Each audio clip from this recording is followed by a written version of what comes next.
भारत पाक के डीजीएमओ की बातचीत चल रही है क्योंकि आज ही बात होनी थी 12 तारीख को सीज फायर पर। दोनों देशों के डीजीएमओ की बातचीत 2 दिन पहले ही सीज फायर पर बातचीत हुई थी और सहमति बनी थी, लेकिन पाकिस्तान की तरफ से एक बार फिर से सीज फायर का उल्लंघन किया गया था, जिसका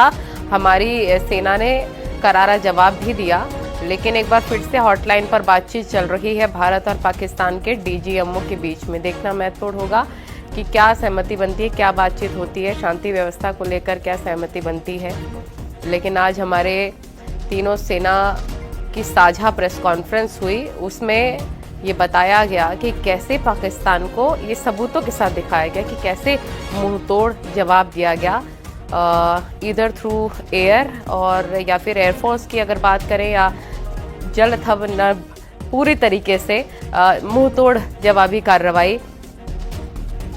की गई है। विनीत हमारे सहयोगी फोन लाइन पर जुड़ गया। विनीत, बताया जा रहा है कि दोनों देशों के डीजीएमओ बातचीत कर रहे हैं, आज ही बातचीत होनी थी, क्या सहमति बनी है, क्या अभी भी बातचीत चल रही है?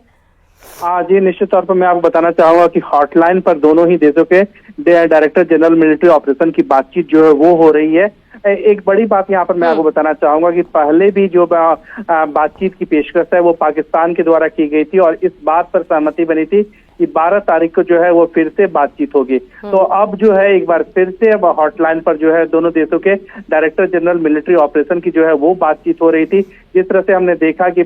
सीज फायर को लेकर के जब दोनों देशों के बीच में जो है वो सहमति बनी थी, पाकिस्तान की ओर से प्रस्ताव आया था कि हाँ अब सीज फायर कर लिया जाए, उस पर भारत ने जवाब दिया था और दोनों ही देशों के बीच में सहमति बनी थी। अब फिर इसको किस तरह से दोनों देशों ने पालन किया और फिर इसका किस तरह से किसको आगे बढ़ाया जाए, इसको लेकर के चर्चा जो है वो अब हो रही है। एक बड़ी बात यहाँ पर मैं आपको बताना चाहूंगा कि साफ तौर पर जब जैसे ऑपरेशन सिंदूर चला या फिर उसके बाद भारत ने जिस तरह से जवाबी कार्रवाई की, भारत सरकार का यह साफ तौर पर कहना है, भारतीय सेना का यह साफ तौर पर कहना है कि भारत सरकार की जो कार्रवाई थी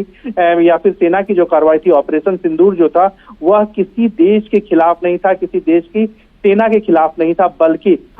एक आतंकी संगठन के खिलाफ था, आतंक के जो आका है उनके खिलाफ था। और इसी तरह लेकिन भारतीय सेना में जब प्रेस कॉन्फ्रेंस किया उन्होंने साफ तौर पर कहा यह बड़ा दुर्भाग्यपूर्ण है कि पाकिस्तान इसे अपने खिलाफ कार्रवाई मान रहा था और आतंकियों के साथ पाकिस्तान हो गया और पाकिस्तान की ओर से कार्रवाई की गई। भारत सरकार की ओर से जो या फिर भारतीय सेना की ओर से जो कार्रवाई की गई वह जवाबी कार्रवाई थी और उसके बाद पाकिस्तान की ओर से ही सीज फायर का जो है वो प्रस्ताव रखा गया। हॉटलाइन पर डीजीएमओ स्तर पर पहले संदेश भेजा गया, फिर दोनों देशों के डीजीएमओ की बातचीत हुई और एक सहमति बन गई। अब क्या सहमति जो है वो समझौते के स्तर पर जाएगा, यह देखना काफी महत्वपूर्ण हो जाता है और इसी को लेकर के अभी दोनों देशों के डीजीएमओ के बीच में जो है वो बातचीत जो है मैं आपके पास लौटूंगी। विनीत, हमारे सहयोगी अनुपम मिश्रा भी न्यूज